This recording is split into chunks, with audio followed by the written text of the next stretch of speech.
We'll try that. Okay, we'll see if that all works. All right, so we're going to talk about what's all the buzz about. All right, so bees, bees are the perfect pollinators. And there's actually more types of bees than there are mammals. There's over 20,000 species of bees in the world. Again, more than all of those other animals. And there are about 4,000 species native to North America. And one of the most common species that we have here, and the one that everybody thinks about, is actually not native to North America. And it is the honeybee. You don't think about that, but we just ordered bees, and we have just started, my husband and I have just started beekeeping ourselves, and we have Italian bees. And so most of the beekeepers that you see and you talk to, they will have Italian bees. There's also Russian bees, and there's some others, but those are the ones. They were imported in the 1600s. Now, honeybees this is the only species of bee that is kept in North America for honey. And there are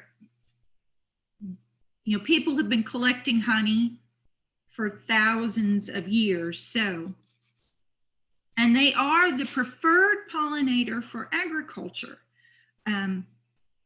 A lot of the farms, if you have crops that are growing and stuff, the farmers will keep bees on their property. It's kind of interesting too, because there are companies that are they keep the bees, and they will actually haul their bees around for different farmers to help pollinate, like their orchards and things like that. Wait a second. I skipped a page. Make sure I get everything in. Okay. All right. So with these preferred pollinators, all right, the things about bees is most bees are solitary, and they don't live in large colonies, but honeybees do. They're also cavity dwellers. I'm on a beekeepers group on Facebook, and one of the things that I hear all the time on Facebook is somebody will post, hey, a friend of mine found bees in their attic, or there's a swarm, does anybody want it, or anything like that. So they do live together, and they do find places, hollow trees or whatever, to dwell in. They're perennial. They don't die out each year.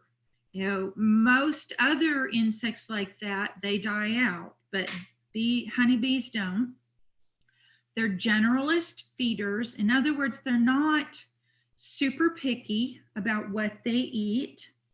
And they are not a specialist when it comes to that. Hi, Allison. This is Sheena. Can I ask a question? Yes, ma'am. Do other bees actually not make honey? Is the honeybee the only one that makes honey?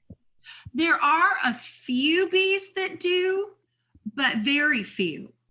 And again, they don't do it in the quantity that honeybees do.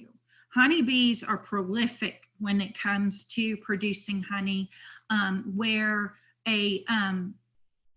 some of the other bees, they produce enough just like for their brood and themselves, but they would not produce enough to support a colony and then have excess like we are then able to enjoy. Okay, thank you. Oh, anytime. Which anybody, if you've got a question and stuff, feel free to either do it on the chat or break in on that. Okay. Honeybees recruit nest mates, and they can communicate. My husband and I are absolutely loving watching our honeybees do their dance and watching them as they come in, and they really do truly communicate, and they're very effective at their communication and then exploiting the resources in the area. It's been fun watching our bees get to know the area even. We've only had them for 2 weeks now, so it's been fun. And also bees hoard food. They're like ants and others. They hoard the food, they stock it up. So it produces, the honeybee is the one that produces the largest supply. Now, again, they are ideal for the large scale pollination, and everything about them makes them perfect for that. Now, let's look at preferred pollinators for a minute, because I know y'all are probably interested in some of the benefits then with the honeybees, and let's see why they are so ideal for this large scale pollination.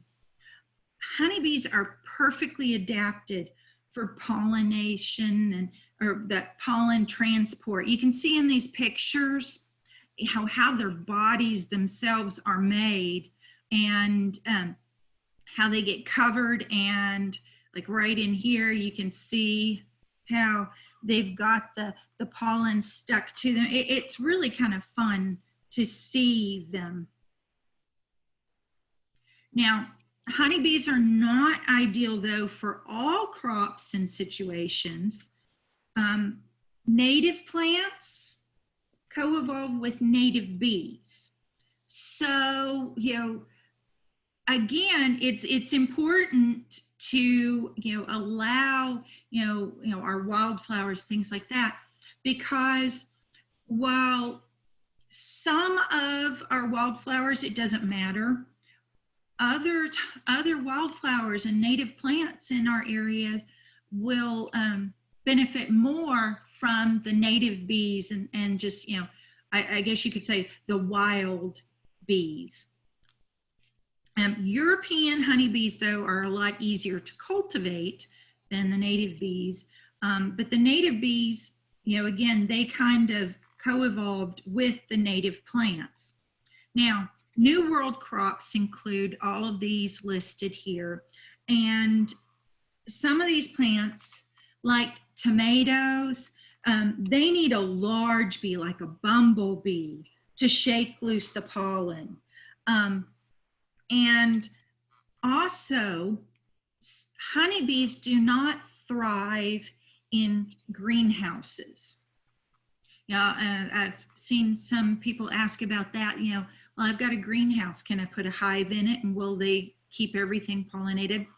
Honeybees actually do not do well in that contained thing. Honeybees will travel quite a while. In fact, they'll travel up to 1 mile to get to the nectar and the pollen. So they like their freedom. Now, again, most bees don't make honey. Most are solitary, and they're also short-lived. They just live for that one season, and then it's up to their eggs and brood to go live on. But most bees, not all of them, but most of them are highly efficient pollinators. We've got a lot of wildflowers around our house. So we live out in the woods, surrounded by trees, and we have just a little open area and stuff. And I love seeing and just watching all of the bees just kind of doing their thing. Now, benefits of bees, there's quite a few. Crop pollination, again, is the bee's most vital service. Also, when you think about that, 1/3 of our human diet requires insect pollination. That's why there's such a big fuss and big talk going on about, protecting the honeybees and with the spraying and some of the things that they were doing with the plants and treating those. It's a big deal with that. Also, honeybees provide 80% of that insect pollination on 100 important crops that we need. Of course, honey was man was first interested in honey and in bees again because for food itself, and also the medicinal purposes for it. The wax was made into candles. The propolis was used in furniture polish and even antibiotic properties.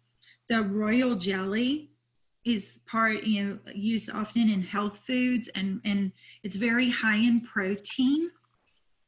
Of course, the crop pollination is the biggest thing here.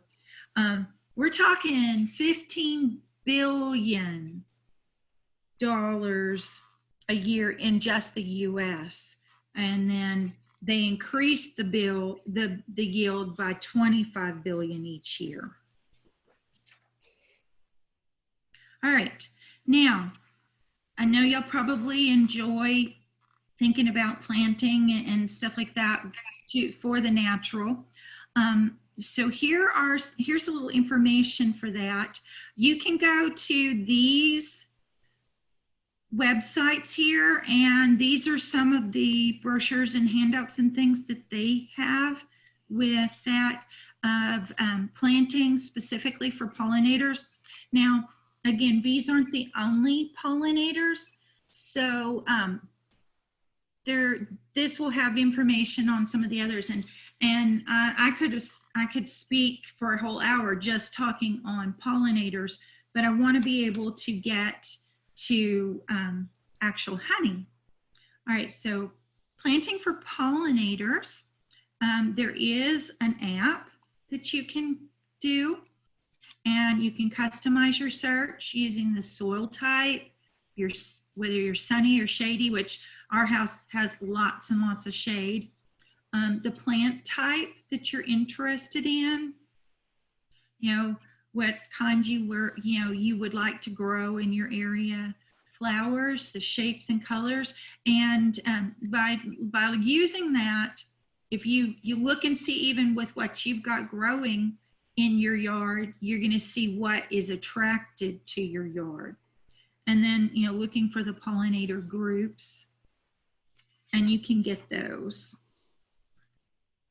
Okay, so being friendly, don't apply pesticides to plants in bloom, because that's when the bees are going to be coming to them. Spray in the evening if you have to spray when few bees are out. You can spray foliage, but not the actual flowers, and then, making sure that you are trying to use the least toxic, even when we're trying to be natural and environmentally friendly and stuff like that, there is a time that, you have to spray something here and there. I don't know about you, but I don't like ants in my house. And, well, I will use, I have bay leaves in my cabinets and things like that. I still, on occasion have to do that. So I'm trying to be really careful. One thing you do want to avoid, if you do have to use something, is avoiding like the broad spectrum insecticides. Use something that works specifically for whatever your need is, rather than casting, like Seven Dust covers. If you look at the list on Seven Dust, it's got 20 something different insects, I think, listed. It's been a while since I've looked at it, but that's a lot of different insects that it covers and affects. And so, some of those might not be an issue for you, or again, you may just need to,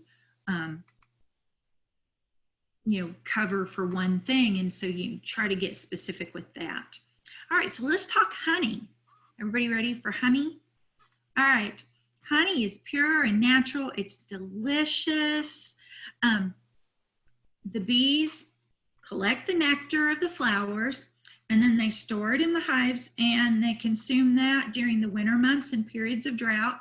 Right now, because we have just established our hive, we're actually feeding them a honey, not honey itself, but a sugar syrup. And it's like major sugary. It's 2 parts sugar to 1 part water. So you can imagine how thick and ooey gooey it is. But that is, by feeding them that now, I've got bags of sugar that I've been buying and stuff. Feeding them that, actually kickstarts their production of honey. And the first time we opened up the hive to check to make sure that the queen had escaped out of her box and her cage and stuff, it was really cool to see what they've already done in the hive. They did not waste any time. Honey has a high sugar content. It's got a mild acidity, and then that low moisture level. So microorganisms can't grow in honey, which means it never needs pasteurization. It never ruins. Some commercial processors will heat honey because it'll thin it, and you can filter out the pollen if you want with that. Now, honey's color and flavor is affected by what type of flowers and what is blossoming when the bees visit. All right. Now the color can range from almost that clear then to the dark amber, and you can see that. And as a rule, the light colored honey is milder and the dark colored honey is a stronger flavor. I have some right here that is, it's kind of a mix. It really truly is a mix. The original honey in it was this gorgeous amber color, but I used most of that. And then I had some honey that crystallized, and so I put all of it and mixed it up together. Now, the forms of honey that you can get honey in, of course, the liquid, and that's, extracted from the comb in the hive. Of course, we won't be using our bee honey for quite a while. We've got to get them well established first. You can also whip the honey, and it makes it creamy and spreadable. It gives it a little thickness. And then the honeycomb, where you do not separate the honey from the comb, so you can comb honey, and you can buy that too. As a kid, my Uncle Chester raised bees. He did that, and that was one of the biggest treats for us. When he would go and he would bring in the honey, and when they were in the process of processing it and everything, he always let us kids have honeycomb. And so we would chew it, and we would chew it like gum for as long as there was any teeny tiny bit of flavor to it. So I've got lots of good memories. That's one of the reasons we wanted to start keeping bees ourselves. Now, crystallized honey. I mentioned that I had some honey that crystallized. My timer is going off. So let me check this real quick and we'll see what it's doing. For those that came in a little bit late, I don't know if you know, but I have a honey granola bar in the oven. Let me check this. No, I think it's going to need just a little bit longer.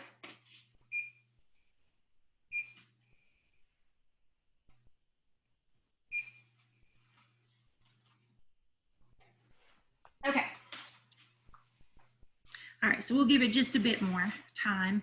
And all right, so all natural honey is going to eventually crystallize.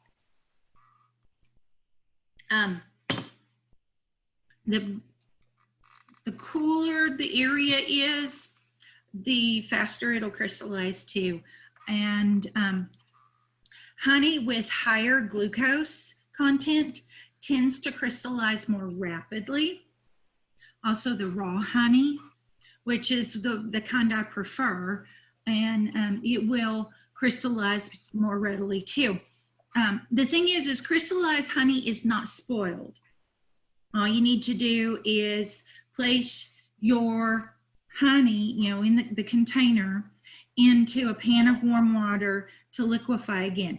But we never microwave it. My husband was the other day, oh, I can stick it in the microwave. And I was like, oh, no, don't do that. Microwaving, the processes with that are not good for honey. Now, some of you may have been trying like local honey for allergies. And that's a common question. And it doesn't really have a for sure answer. Honey does contain traces of pollen, and so sometimes though it's not going to be enough in your honey, especially if it's been processed, to have the actual properties that you would need to help your immune system. Also, it depends on when your bees collected, or the bees that, whoever raises them has it. For instance, like our bees right now, yes, they are producing honey, and they are,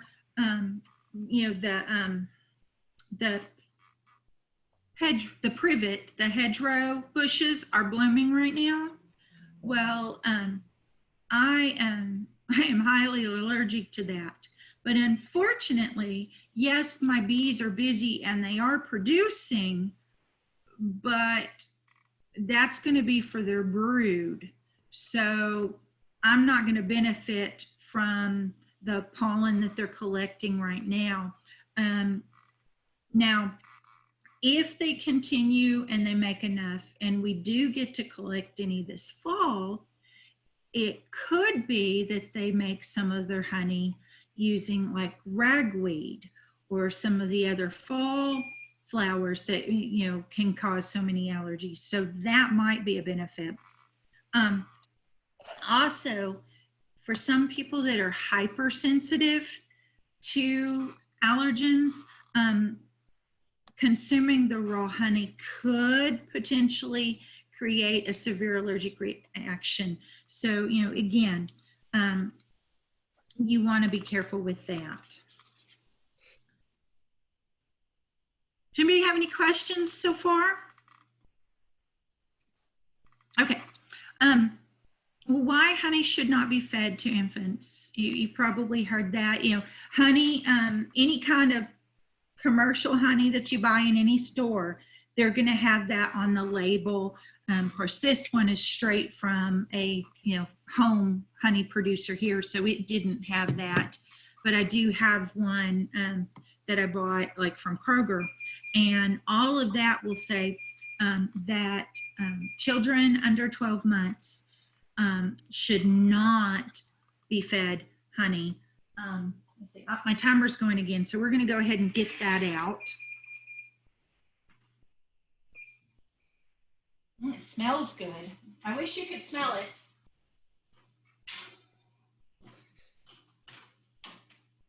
Oh yeah. See, that looks nice. All right, so I'm going to set this aside right now and let it cool.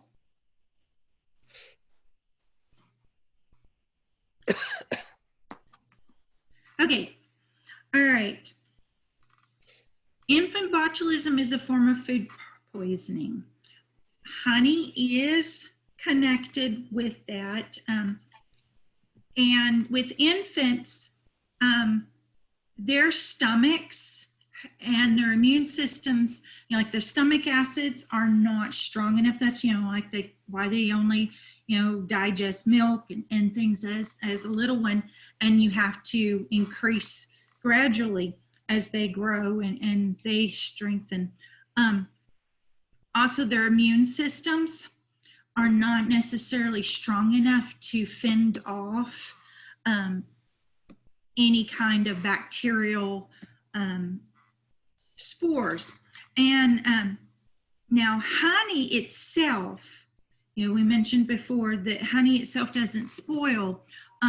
So it prevents bacteria growth, but it can contain the spores of Clostridium botulinum. And it's the spores that are the issue. In adults or older children, our stomach acid is strong enough to typically be able to destroy the spores. But again, with a baby or even some young children, their stomach acid doesn't destroy it. And so it can then activate that and they can have the botulism, food poisoning. All right. Now, our website is uaex.edu. And again, I'm with the Cooperative Extension Service. We are part of the University of Arkansas System Division of Agriculture, and we have campus, all the, the U of A campuses, all of those, we're all associated together. We are part of that system. And so one of the things with our programming is, again, everything we present, we try to have it all research-based and very carefully tested with the information. Does anybody have any questions or anything or comments? Well, let me see if, let me go to this real quick. That's the end of what I have to share. I do want to share this. Oh, there they are. I wanted to thank some of my coworkers, Joanne Van and Kim Hughes. They are FCS agents in other counties, and they had done the original honey program, and so they let me use their PowerPoints, which I was greatly appreciative of that. And then also John Zawilslak, I'm hoping I'm saying his name right. I just call him John. But he is our bee guy with Extension, and he's really very fantastic. He gives me all the information about the pollinators, and you can go to our website and you can see there that uaex.edu/bees, and we've got a whole page on everything, and we do offer beekeeping classes, and there's a wide variety of information from that. Oh, I do want to share this too real quick before I try that. If any of you would like the recipe, I can share that with you. Let's see here. And you can, I didn't think to put it on my thing. Let me put it, let's see, I'm gonna stop sharing. Okay, and in chat, I am going to, Okay, yeah, I see.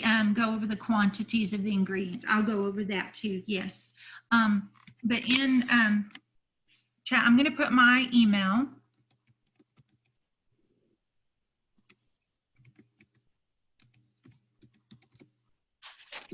Okay, so there's my email. So if you would like me to send the recipe to you, which again, it was 1/3 cup pure honey, 1/4 cup of butter melted, 3 egg whites, which I'm going to use the 3 egg yolks later for a pie, 1 teaspoon of cinnamon, 1/2 teaspoon of almond flavoring, and you can do less if you're not a big almond fan.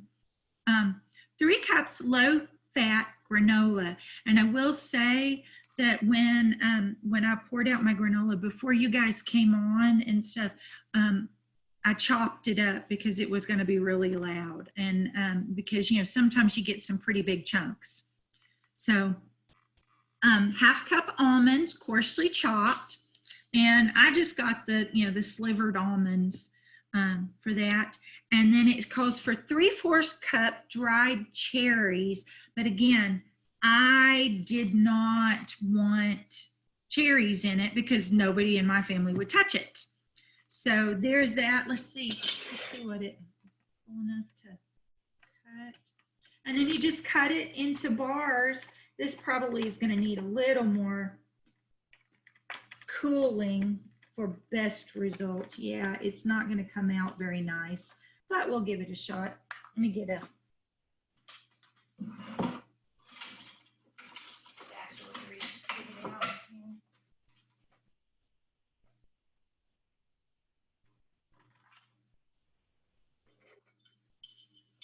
minutes at how many degrees is what she wants to know. Okay.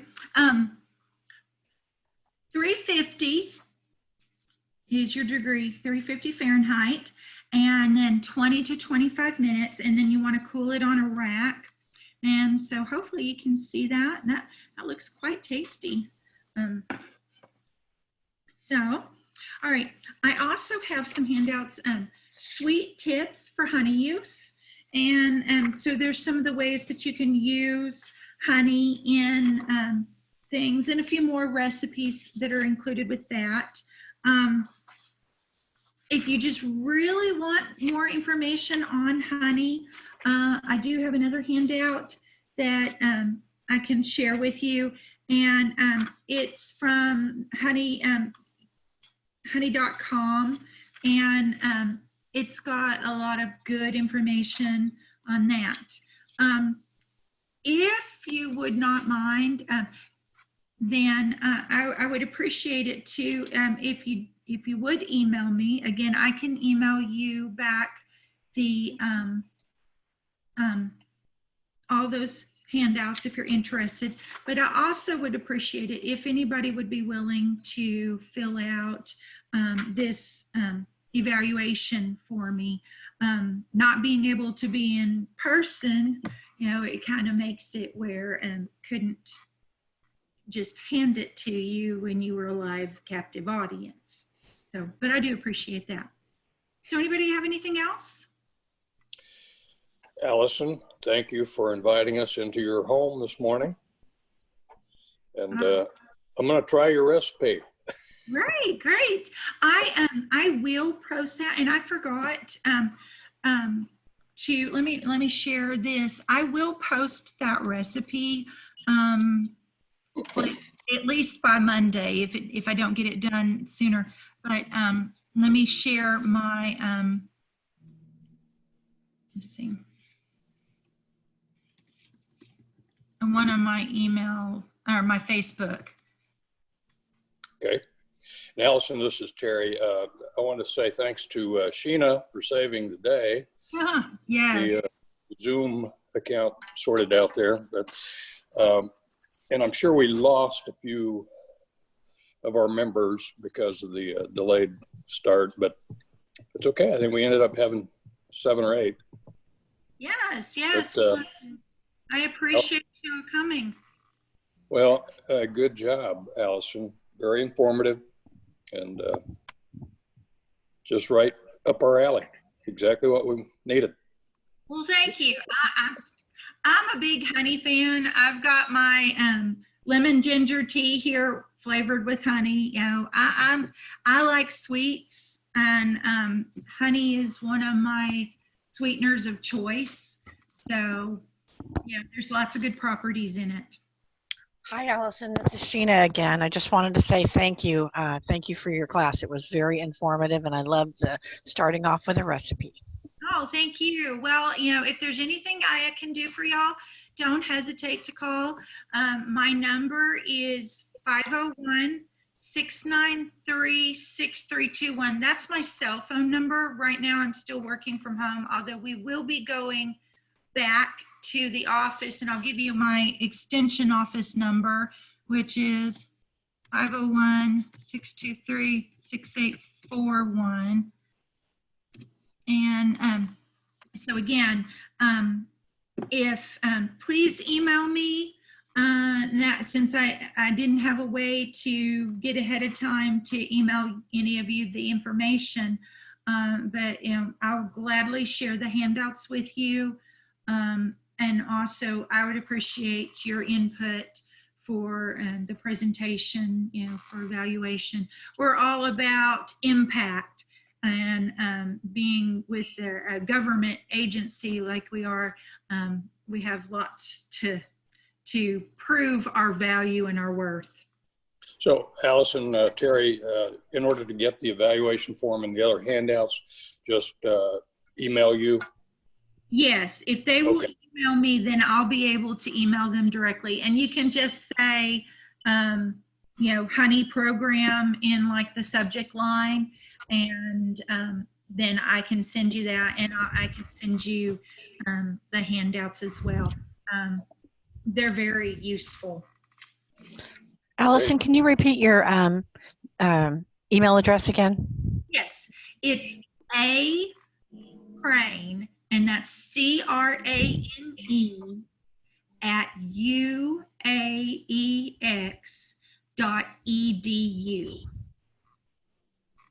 Okay, thank you.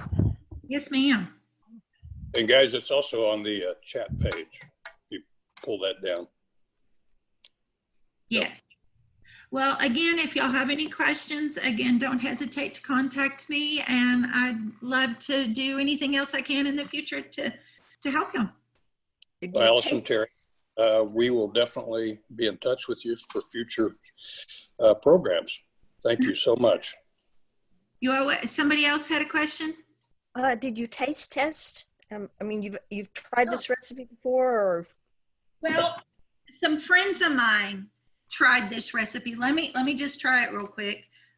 It's still a little warm, so I'm not going to just pick it up and bite it. But some friends of mine had done this, and it's all ingredients that I like, and I love granola, so I knew it was going to be good. Oh, yes. This is very good. One of my favorites would be to put the cherries and the chocolate chips in there. That would be a good granola bar. I like cherries. Mm-hmm. I like chocolate chips too. Unfortunately, I have a son that chocolate is like poison to him. He hates it. No cherries, no chocolate. Oh, terrible. But he will eat the cranberries, and he does love all the other stuff. So Sacrifice. my youngest just came in the room. Oh, yes. I heard the word. She is. She just finished her freshman year in college. Of course, the last semester she's been doing it through Zoom and everything at home. So Thumbs up. she's the cook in the family. She likes to bake and stuff, so she gives it thumbs up there. Thank you. Well, thank you, everyone. Y'all have a fantastic day. This is a gorgeous day. Go out and enjoy it. You too, Allison. Thank you so much. Go look for bees. You what? Bye-bye. Go look for bees. I will. I'm going to go out and check my bees. I've got to make some more nectar for them. All right, I'm going to end this now unless somebody else needs something. All right. Bye, guys. Bye. Bye.